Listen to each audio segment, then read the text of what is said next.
That was a roller coaster. That was a roller coaster. Welcome to Panthers Forecast.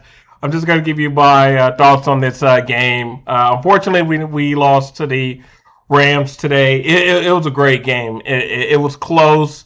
I didn't really like our defense in that last 2 minutes, but I know a lot of people are going to be asking to fire Avero for that performance down in the last 38. Well, no, last minute. That was pretty bad, and then it was also that last 38 seconds that we had with three timeouts. The offense was just.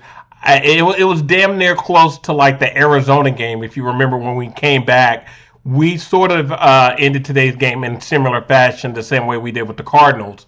We came back, and then I remember with the Cardinals, we got the ball like on their what 40 or 50, and I think in that game too we had to we were down by 5, so we needed a touchdown, and we just scored.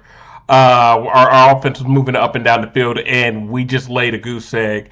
We turned over on downs, and we had the same similar fashion here. Our offense was looking good.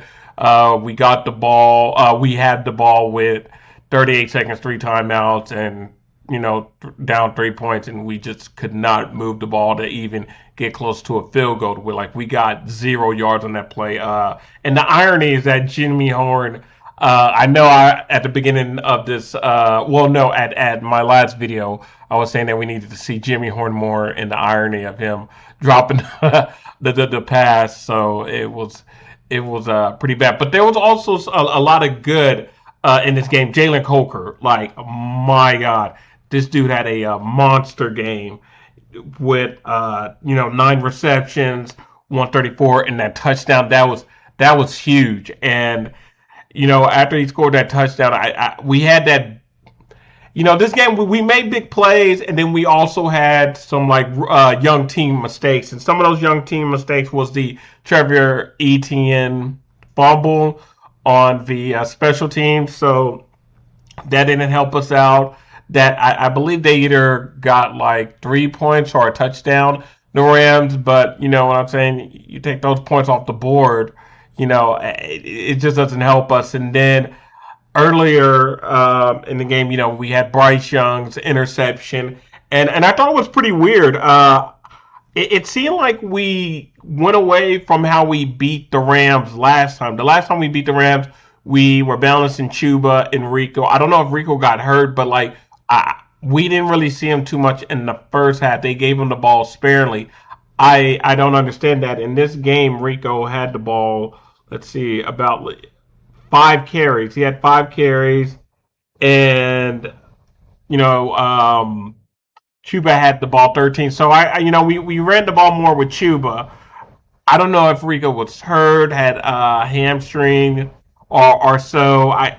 I guess I should have looked at the injury report, but I didn't really see. I thought Rico would be good to go, but we didn't really see him as much, and I thought that was a bit concerning. Then I know we were passing the ball a lot early, and earlier, I guess Bryce and Jalen Coker were out of sync. I guess Bryce expected him to go more over to the side on the slant, but I guess Jalen Coker was going, and then he stopped, and then that's what allowed one of the defenders to get his hand on the ball, and then it eventually being intercepted, and that wasn't good. And us going down 14-0 to a team that a lot of people had favored to win the Super Bowl, isn't really the best start. But the fact that we were able to come back and take the lead, I believe twice we took the lead, but that's a good sign right there.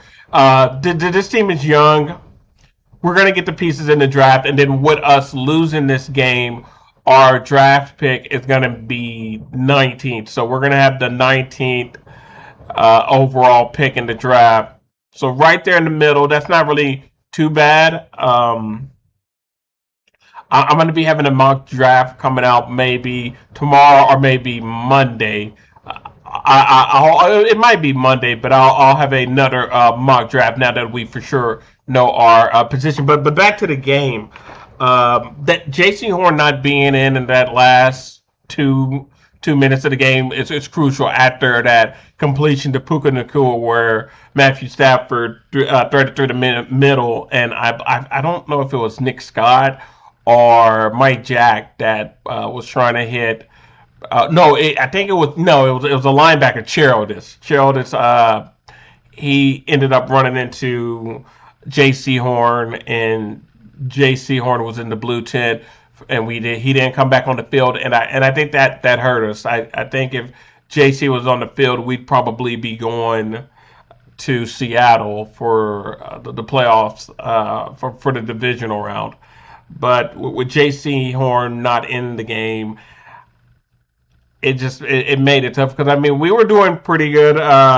We had Nick Scott had that huge. He has to come up with that ball, that interception, because I actually think that could have also given us a point. Because at that point, when J.C. Horn, I mean not J.C. Horn, Nick Scott had the chance to intercept the ball in the end zone, put before Puka Nakua knocked it out. We were up, I believe, by 4 points or 3 points. We could have iced that game. I mean, our offense was still moving good, and we could have went down the field and scored a touchdown, and potentially had a two-possession lead. And I think that would have been around like maybe 6 or 5 minutes left in the game, or maybe 4 minutes left into the game. But we didn't. You just got to come up with that interception. That was really huge. And then, throughout the game, there were some questionable calls. The PI against Mike Jackson for hitting, well, I guess the targeting for hitting Devontae Adams. I mean, I thought it was a good hit. I mean, I didn't think it was, worthy enough to get a penalty, and that allowed them to continue their drive and put up points on the board. So but overall, let me see if there was anything else I wanted to talk about into this last game. Oh, and Ryan Fitzgerald, missing the 20 yards, and he's been doing that. These last few games he's been having. I know he had one in last game, I guess against the Buccaneers, where he did the kickoff and it put them on the 40. But I think we were able to. I know one of our miscues that we were able to stop them and not have them not score points. But we made a lot of young mistakes on this team. And as far as Avero, I know his contract is over. With Avero, Evero. I know a lot of people don't really like some of it's his philosophy and theories on our defense, as far as not letting J.C. Horn go through and go to the number one receiver. At first I was like that, especially when we played Dallas last year, where J.C. Horn was not following C.D. Lamb, and C.D. Lamb took over that game and damn near. Well, I mean, he did take over the game, and that we couldn't recover from that. But this year, I just sort of see what he's talking about. Like, he's more focused on the scheme than just like having the our number one corner on the best receiver, just in case for whatever reason, the play calls for another one. So I do kind of see where he's going at with that. I'm not gonna so much blame him for that last 2 minute drive because I know it was pretty bad, and we were playing shell, and we don't really have that much of a good pass rush. I think that's what we're gonna address into the draft. We're gonna probably try to spice up our pass rush, and we might see us get another and then we definitely need that linebacker. So I mean, I would say Avero. I I'm neutral with Avero. Like if we have a good defensive coordinator, but I don't know who's a defensive coordinator that's pretty good. That's out there that would want to, and because most of those guys are going to be looking for like head coaching jobs. So we'll see, but I will say that J.C. Horn not being in this game for the last 2 minutes on that game winning drive for the Rams, that hurt us.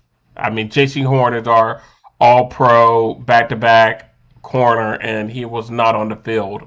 So I think people can't lose sight of that. I do know that people have problems with Avero's philosophy, but I really do think that it's with Avero.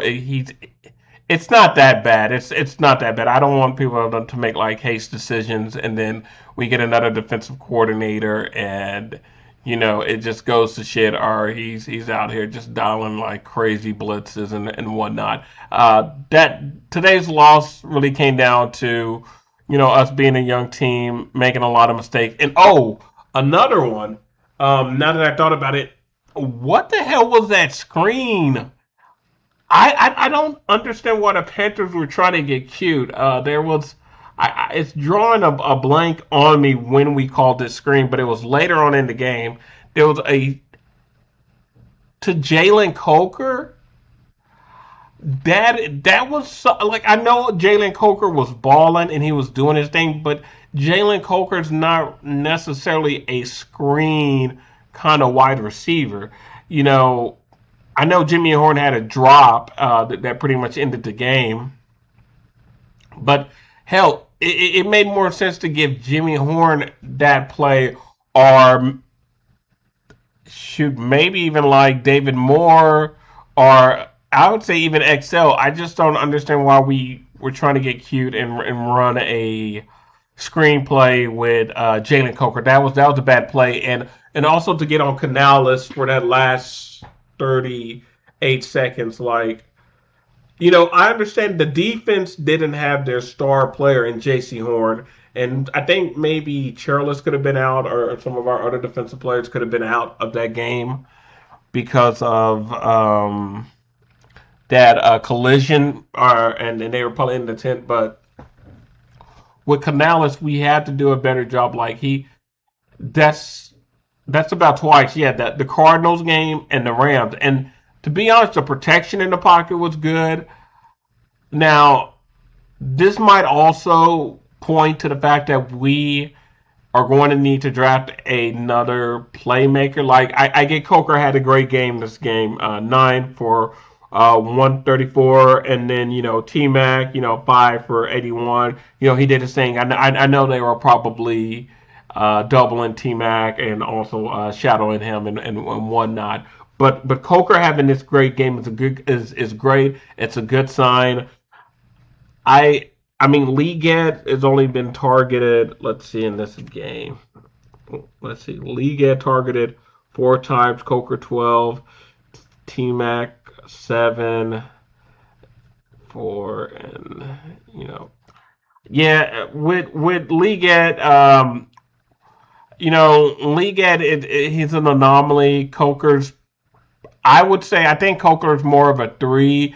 I know he had a great game today, and most people are going to say like Coker's a two, but I still do think that we need to get another receiver in the draft. We need to get a separator. We need to get somebody that can get open, and I would even say push the vertical ball deep. My last mock draft, I had us taking Zachariah Branch from Georgia, and then in the later round, I took Chase Roberts from BYU. But I'll do more research. But Zachariah Branch is a good receiver. He's a good twitchy, speedy kind of guy that can get open, and I think that's something that we can use on the team because Jalen Cloker. This was a good game.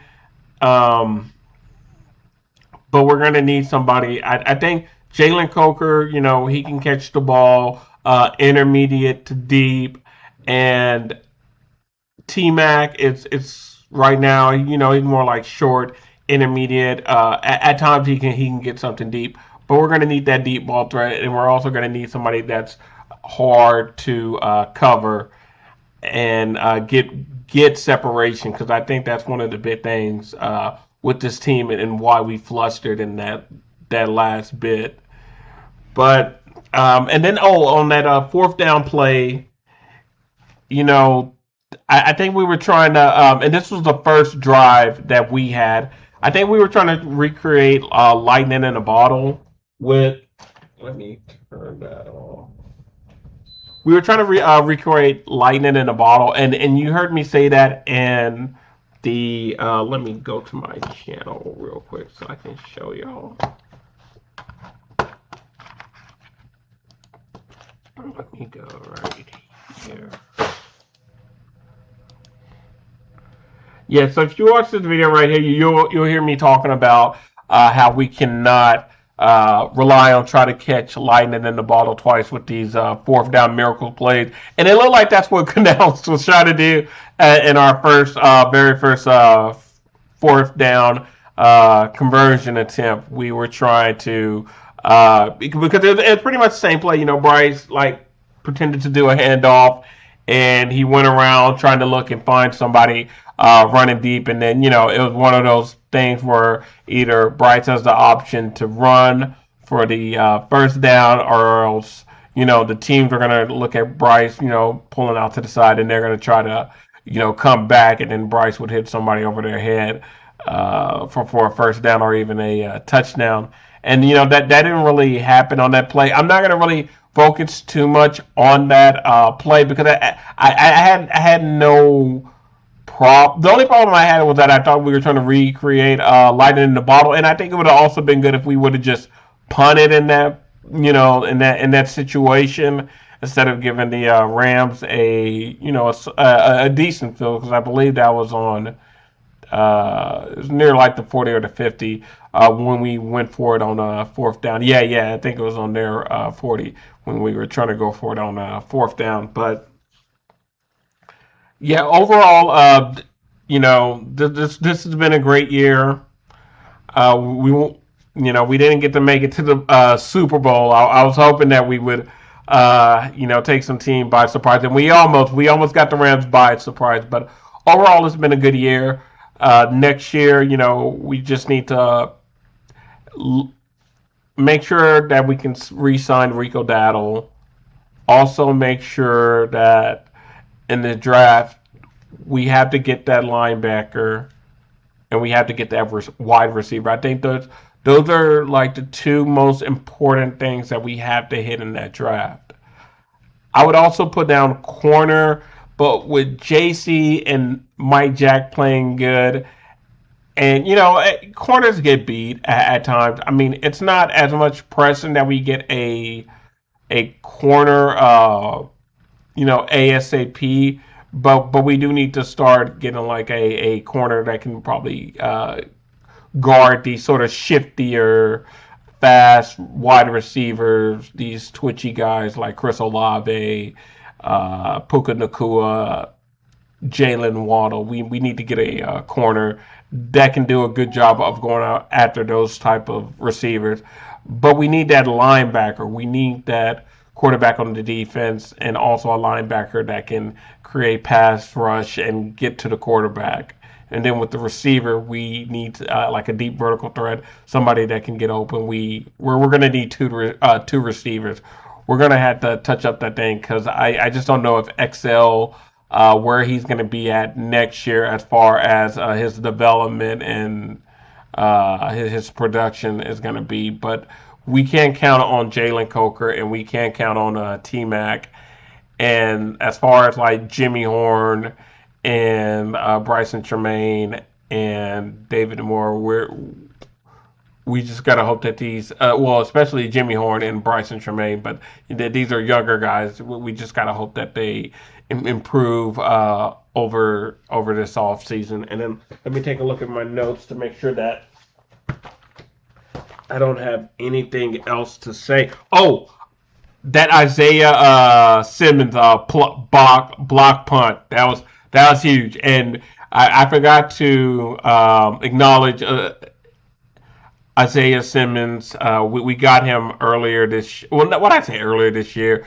We got him not too long ago. He was on, I believe, either waivers or he was on our practice squad, and he was a former first round pick, and he made a big play. So I definitely love to see us bring him back on special teams, and then see if he can work his way onto the roster.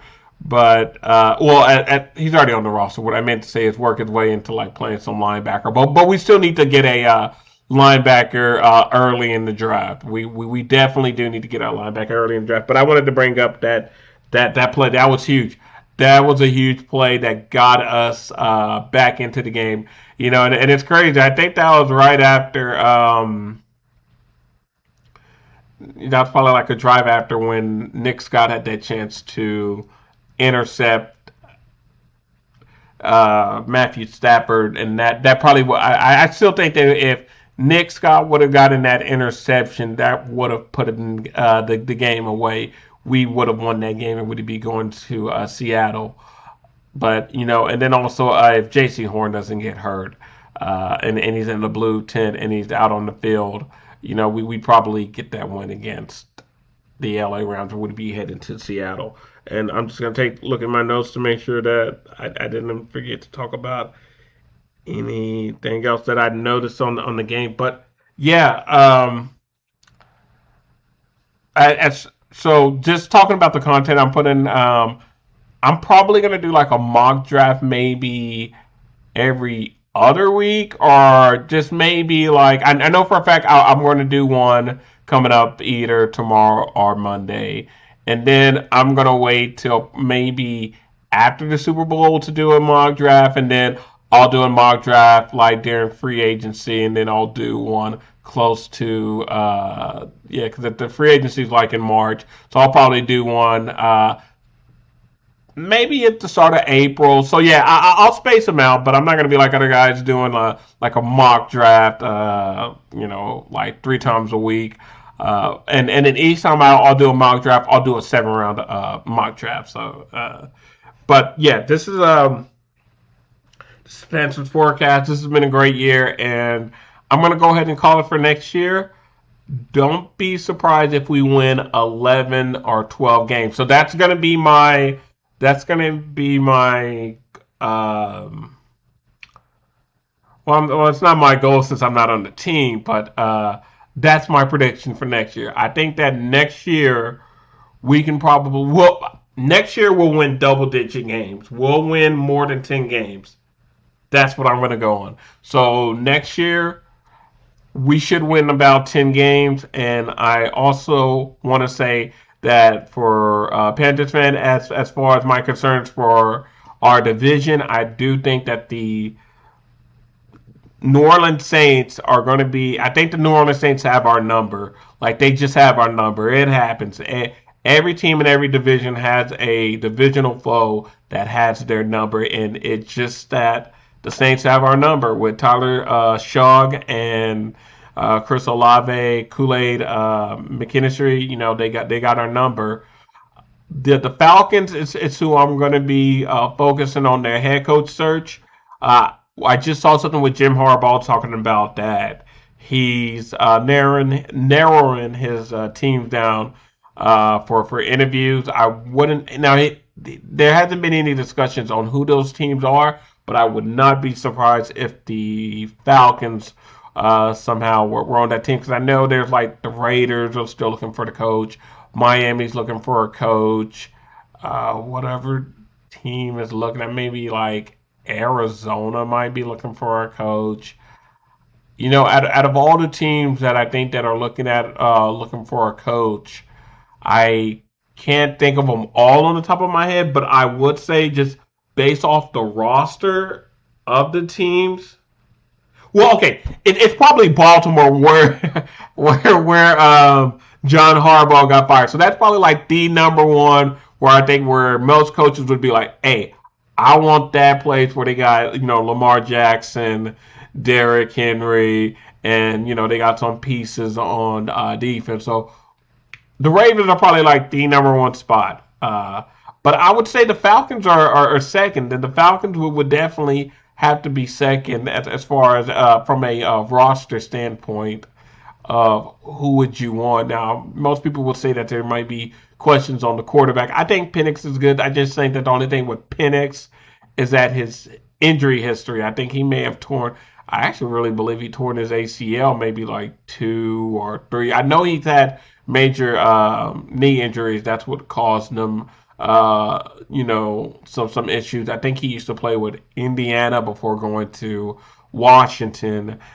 Um, but I still think he's a good quarterback. Or even if they use Kirk Cousins is still serviceable. I just saw that he renegotiated his contract. So I mean, the Falcons are like a second, best roster out of all the teams that are missing a head coach. I think the Falcons have the second best roster. I think people would obviously want Baltimore, but they would go to Atlanta.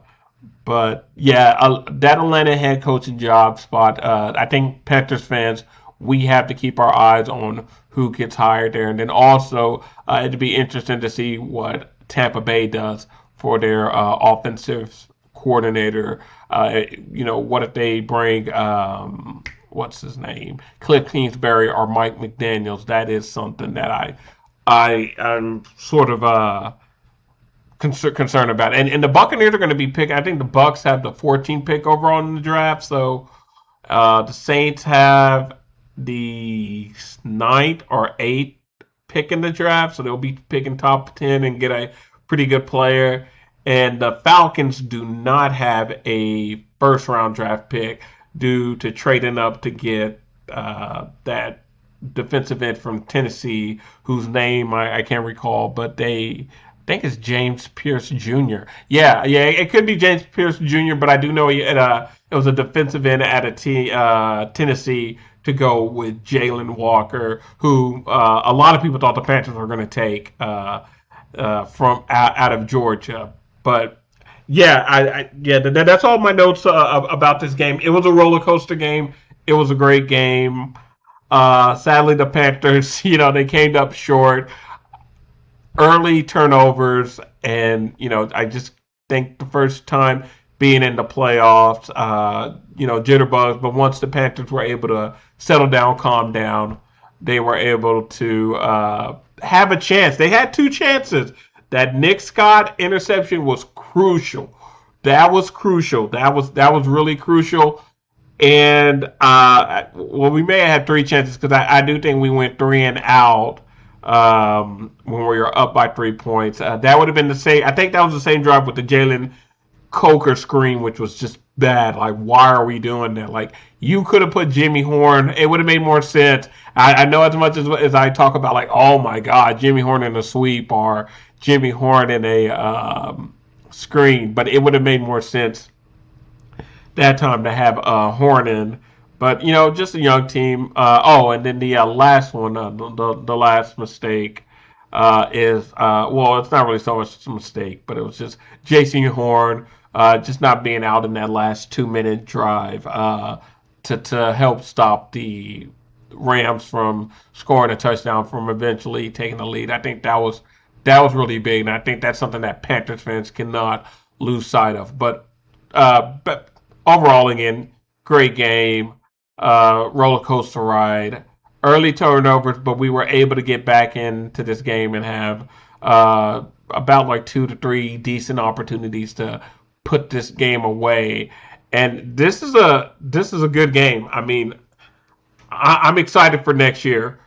All we got to do is just do good in the draft, but this is a good game. I mean, we didn't go down 14-0 and, just let the Rams obliterate us. We came back, we fought hard, and, we had our chances to put the game away. But, it's a young team, and we'll get better in this experience. These kind of games in the playoffs, you know, this is what eventually leads to building champions. So, we'll probably be in a Super Bowl pretty soon. Don't worry about it. We'll be in the Super Bowl pretty soon. But for now, I'm gonna go ahead and sign out. This has been a Panthers forecast, and look forward to me making some videos on mock drafts and then free agency. And you guys take care. And it was a hell of a game. All right, guys. Peace.